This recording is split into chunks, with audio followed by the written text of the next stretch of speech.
So when should businesses consider hiring an in-house SEO resource versus engaging an SEO agency? Because hiring SEO agency has become a norm these days. The core issue with SEO and ethical or not ethical is anyone can wake up tomorrow and say, I'm an SEO. And do you know how they decided that? They said because they decided. It's that simple. I said I was going to be it, and so now I am. What are the common mistakes that businesses make with SEO? Maybe share some examples where SEO might have been more harmful than helpful.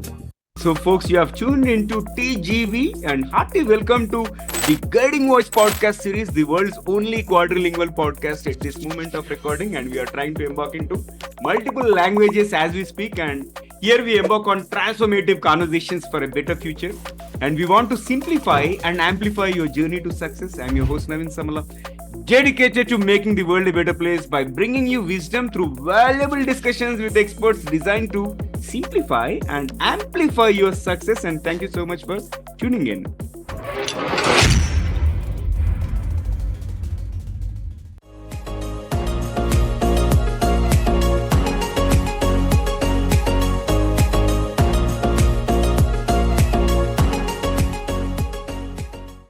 So folks, we are excited to have Nich Musica, an SEO veteran with over 2 decades of experience in the field.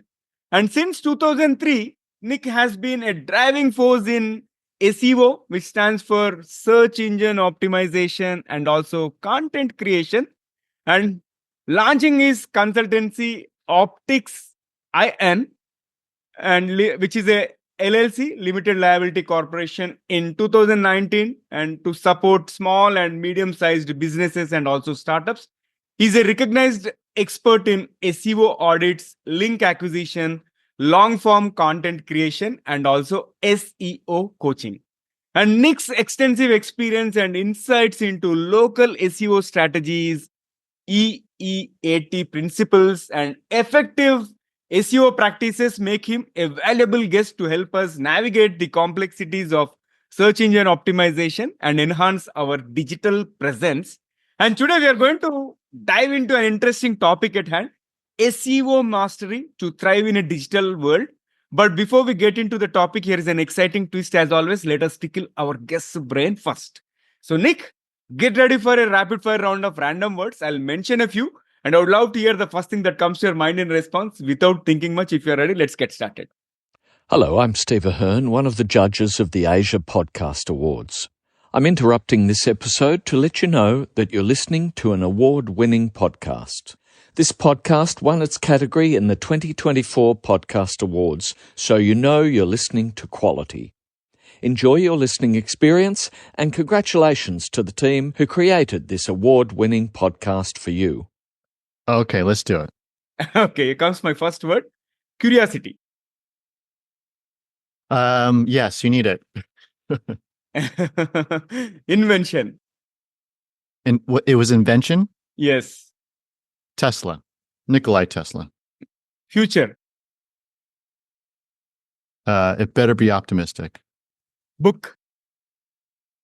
Relentless. I just Movie. finished it up. It's a great book. Movie? Okay. Yeah, movie.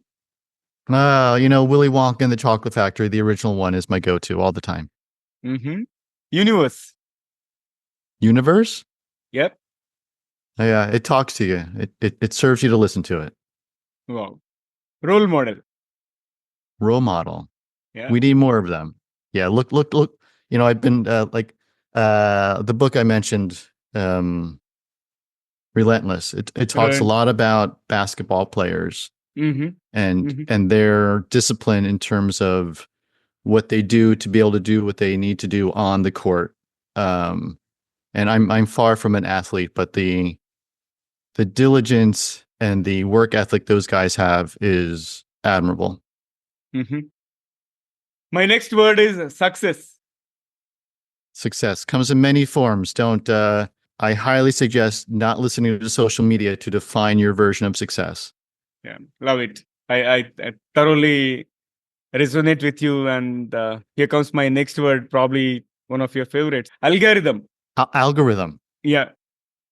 Oh man, that is a lot of my work, right? So it's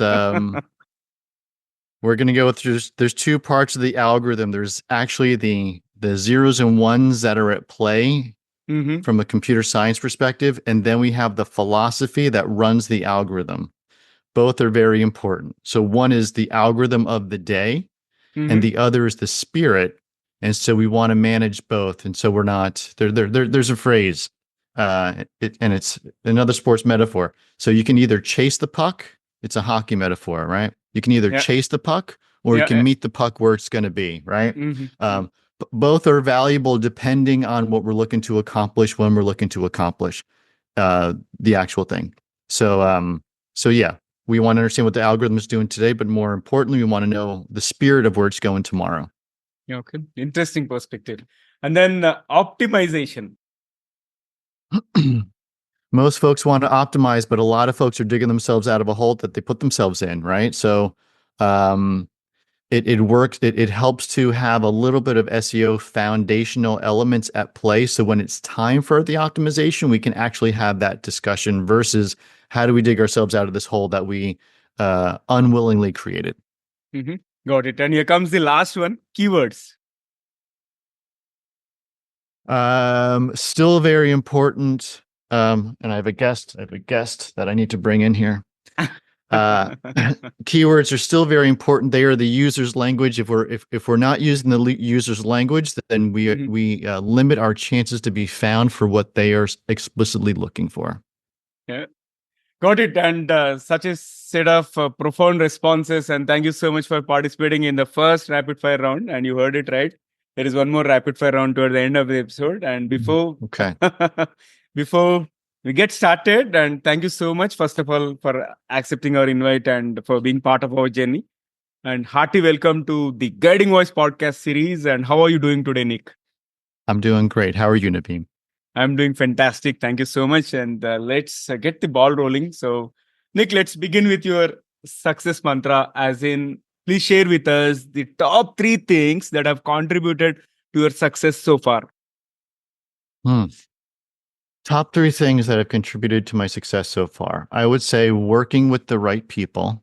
Mm-hmm. I've had the pleasure of working with some pretty great people in the industry. I've had the pleasure of working with or being trained by or both Shari Thoreau, Bruce Clay, Peter Morville, Steve Krug. So a variation of or a variety of SEO folks, usability folks, user experience folks, information architecture folks.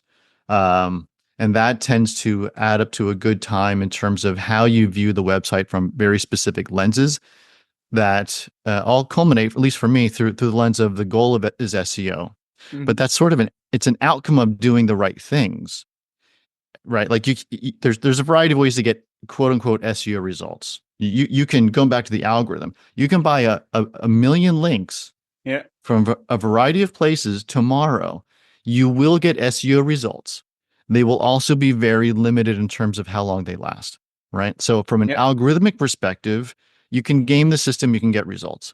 From a long-term perspective of Mm-hmm. what do we do and why are we doing it, what should that website look to get the results that we're going for? Two different perspectives, right? Yeah. Immediate results versus long-term and growing the website and the brand.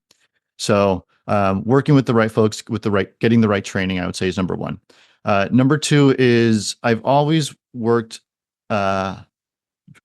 frequently when I used to work internally before 2019. And so Mm-hmm. that was, regardless of where I worked, that was always my website, right? Like that's how I thought about it. It was my website. It was the company's website, but I thought about it as my website because I took pride in what we were doing and getting those results. But what I was also doing on the side was creating literally my websites, right? So I would see how I could try things with no consequence, right? You didn't want to just try a theory on a website that was supporting a 40, 100, 500 person business. Like you didn't want to try things out there, right? You need to move forward with intention and you should know largely the result that you're going to get from pulling the trigger, right? But when there's something you want to try to see how it works, that's where having your own experiments is super helpful. So have your own experiments. And the third thing is, and I mentioned it briefly with the algorithm. Yeah. Where's the spirit? Where's the spirit of what Google is trying to accomplish? What does that look like? Because we can read an article about what they're looking to accomplish, and it's very tactical, right? We want X, Y, and Z, right? Authority Right. and trust is important, but there's reading between the lines of what they say and where they want to go is very helpful.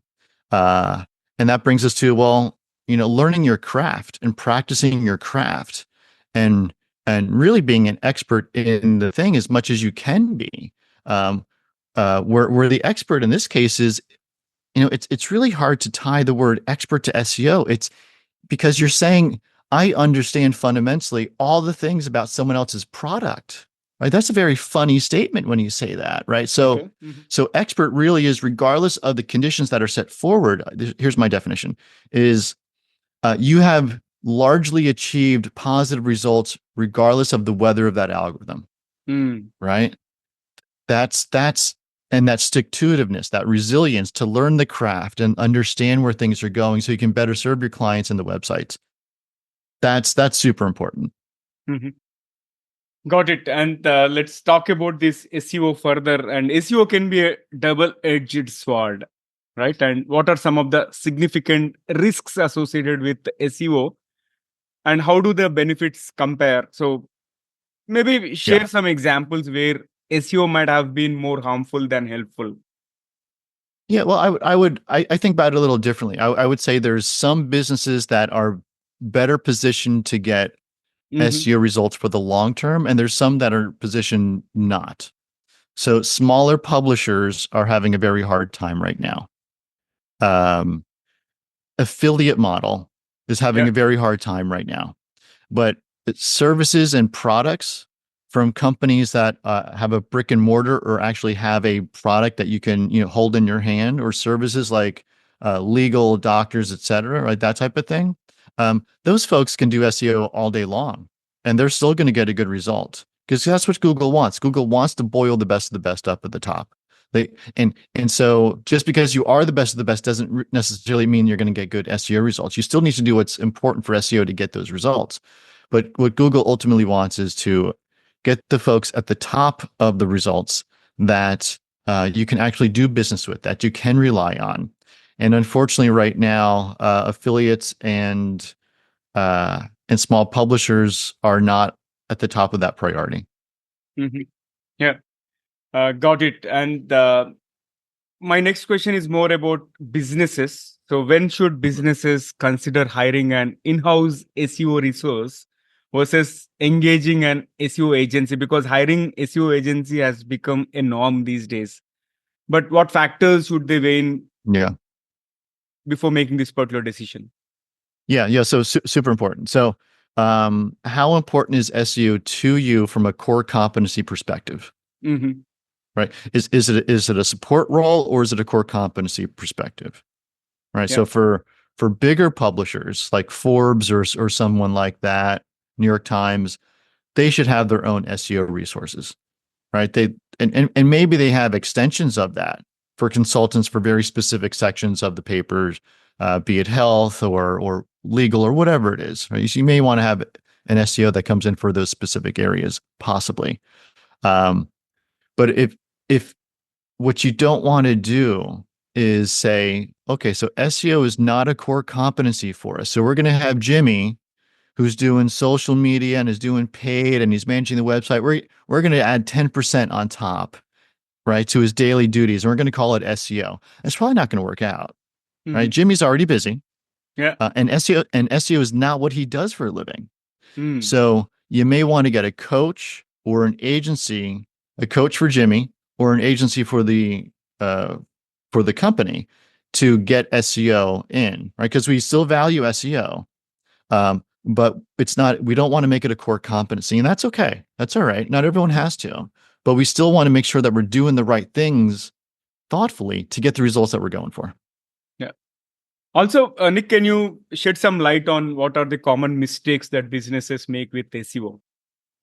100%. I would say the first biggest mistake is they don't get started.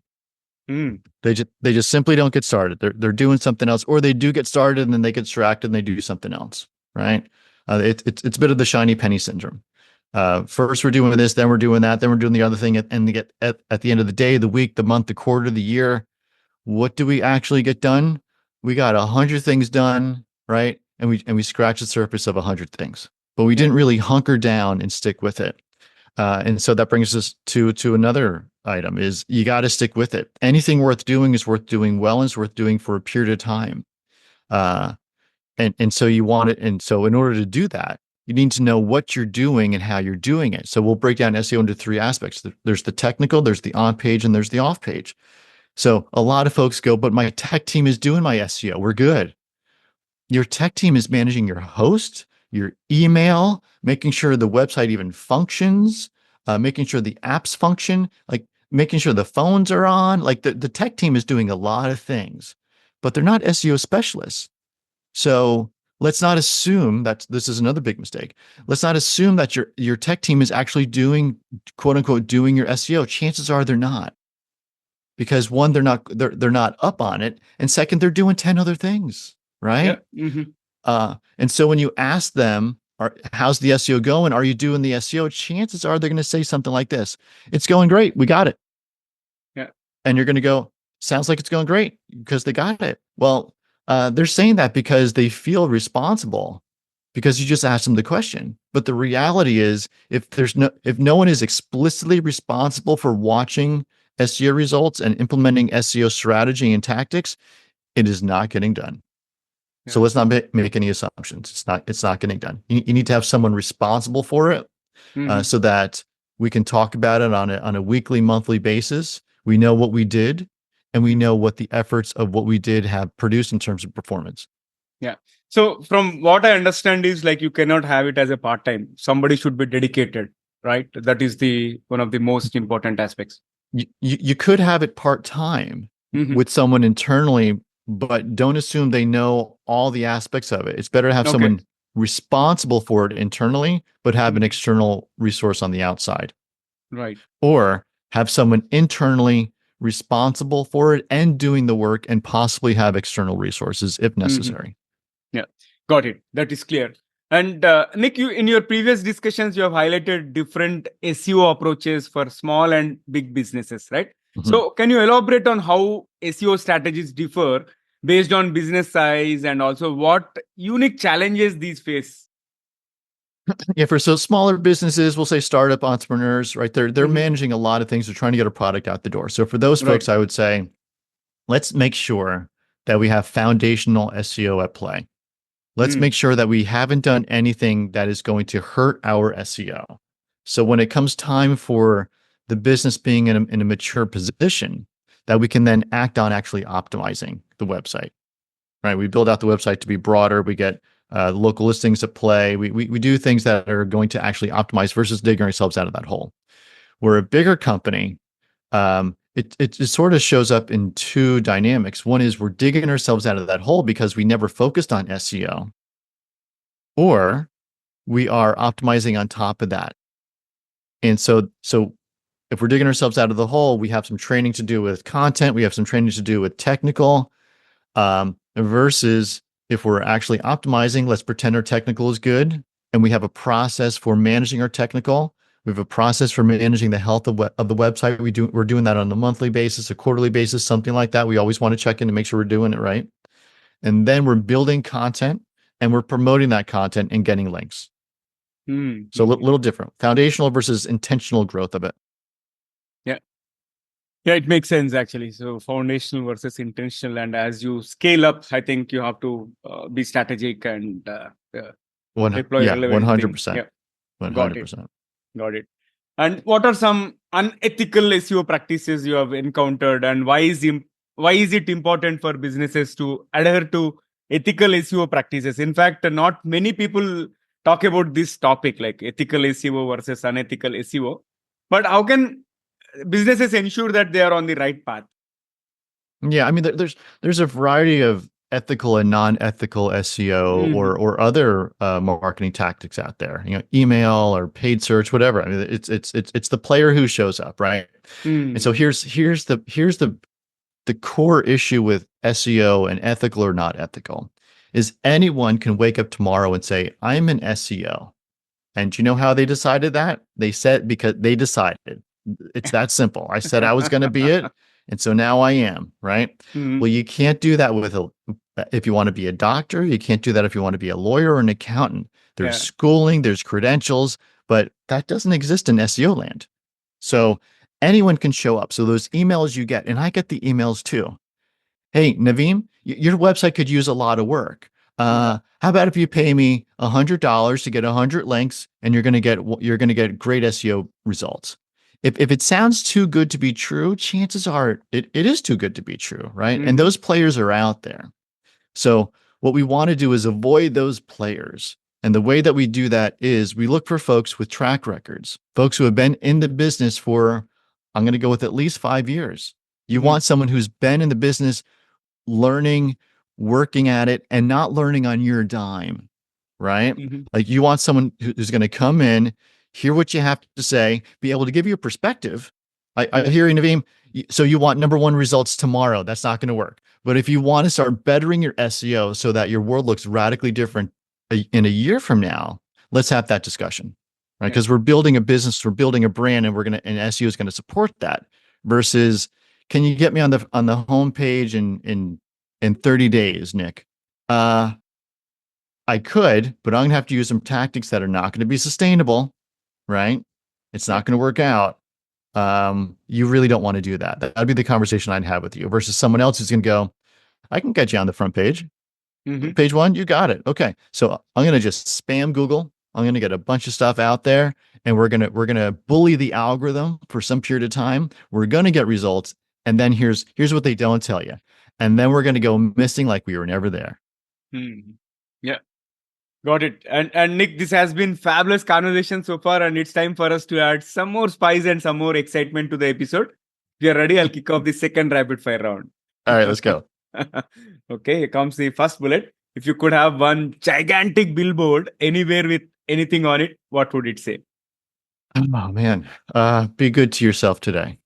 Wow. Be good to yourself today. So powerful. And Nick, can you describe yourself in just one word? Uh no, if stick to itiveness is a word, then yes. Persistence, stick to itiveness. Yeah. Okay. Persistence. And what's a hobby you always wanted to pick up but haven't yet? Rock climbing.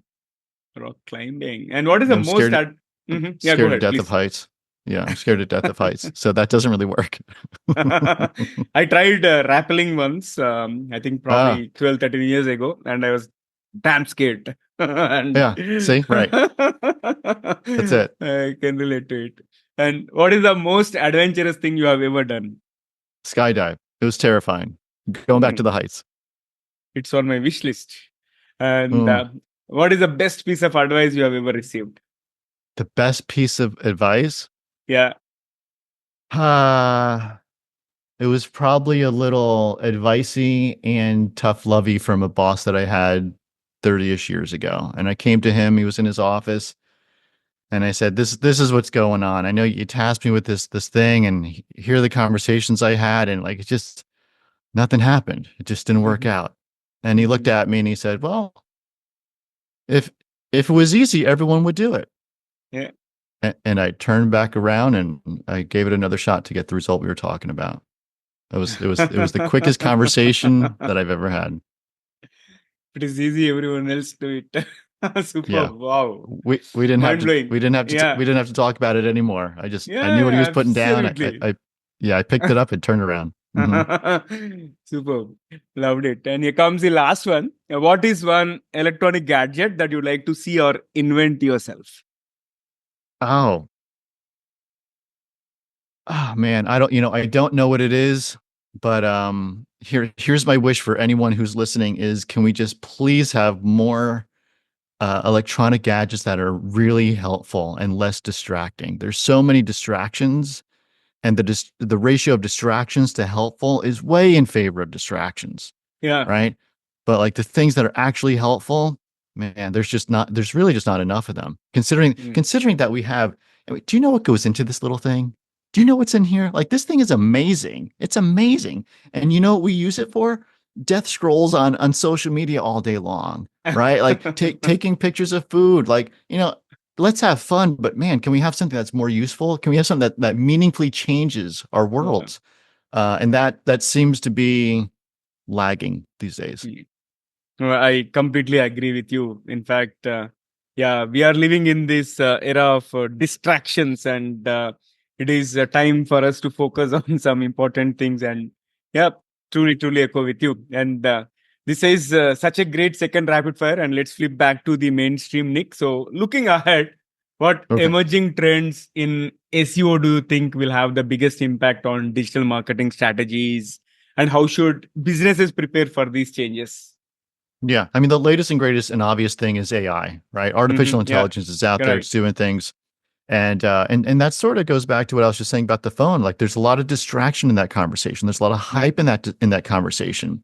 The good that's coming out of that conversation is mild compared to the hype and the distraction, Hmm. right?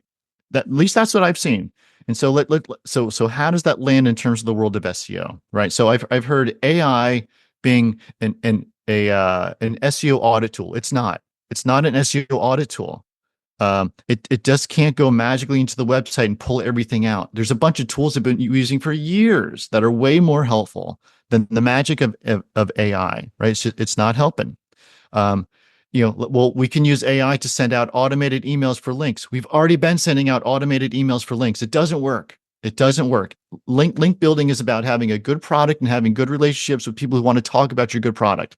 That is it, plain as day. Now, getting in front of those people, if you can make that efficient, great. But what you don't want to do is go, man, I just got a link from Naveem, and that was super cool. But I bet if I send out 100 emails today, I can get 100 more links from other Naveems, right? Yeah. Bad idea, right? It's about quality. Get the good quality, make it relevant. That's super cool. And then we get into content. Well, I've seen AI content. Some of it is awful, and some of it is almost good and still far from good. It Mhm. doesn't have a perspective. It's just taking everything out there and spinning it up and republishing it. Well, SEOs have been spinning up content since Yeah. as long as SEO has been out there, right? And so this is just a fancier version of it. Where it comes into play, I Mhm. think, is it gives you something to react to. It gives you you can put in, like, using ChatGPT. You can put in and I do this for I test it out for areas of content that I'm familiar with, because here's the danger. Give me a 500 word article about something I know nothing about. When that thing comes back, I'm going to go, this is genius. Well, you don't know anything about it, right? But if you put in, give me a table of contents for car insurance for a new driver who just had an accident, I know that topic pretty well. Mhm. I can see what comes back. I can react to it. I know that some of it is not great, some of it is okay, and some of it is just absent from it. But I can use it as something to react to. I can use it as a planning tool. And that's super cool. That can trim down ideation time. That can trim down time to just build out a plan, because you have something to react to. But let's use it as a productivity tool, not necessarily as an output tool, at least Yeah. at this point. Mhm. No, got it. And yeah, this is a fabulous conversation, and I thoroughly enjoyed it. And it's been pleasure talking to you, Nick. And how is your experience being hosted on the Guiding Voice podcast? Now, super fun, Naveem. Thank you. I appreciate your time. Thanks for agreeing to have me on. You're a hoot to chat with. Yeah, pleasure to have you, and looking forward to hosting you again in future, Nick. And wish you all the best in everything that you do. Back at you. All right, so friends, that was our episode with Nich, Musica. And before we jump into the fun trivia section, we have a quick request. If you have enjoyed the conversation and found the episode useful, please share with at least three of your friends or colleagues who would also like TGV, the guiding voice. So spread the knowledge and help others grow just like you. Now it's time for us to hop into the trivia segment. Having had amazing conversation about SEO strategies for startups, small businesses, and big businesses, mistakes to avoid, etc., I thought I would present you few lesser known facts about the origins of search engine optimization. And here comes the first fact. The early SEO began with meta tags and keyword stuffing. In the late 1990s, SEO primarily revolved around the use of meta tags and keyword stuffing. And meta tags like description and keywords were crucial for ranking well in search engines. However, as search engines evolved, they moved beyond these simplistic methods to develop more sophisticated algorithms that consider factors like content quality and also user experience. And the second fact is about the first known use of the term SEO. And here is the question: do you know when was it? Okay, let me tell you the answer. It is in 1997. This term search engine optimization was first used by a company called Net Genesis in 1997. And this was at a time when search engines were starting to gain popularity and businesses began recognizing the need to optimize their websites to improve visibility and ranking on search engines like Yahoo and Alta Vista. Third is Google's algorithm update in 2003, which was a game changer. In 2003, Google introduced the first Florida update, which was one of its first major algorithm updates aimed at improving the relevance and quality of search results. This update significantly impacted many websites that relied heavily on keyword stuffing and also low quality SEO practices, marking a shift towards more sophisticated and user focused SEO strategies.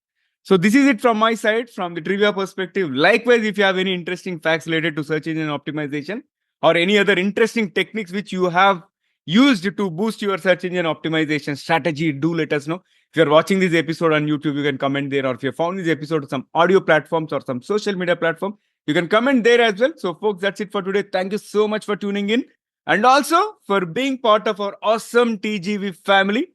And until next time, take care, stay inspired, and remember the future holds great things because the best is yet to come. Goodbye for now. See you all in the next episode with another amazing guest. Take care. Love you all. Bye bye.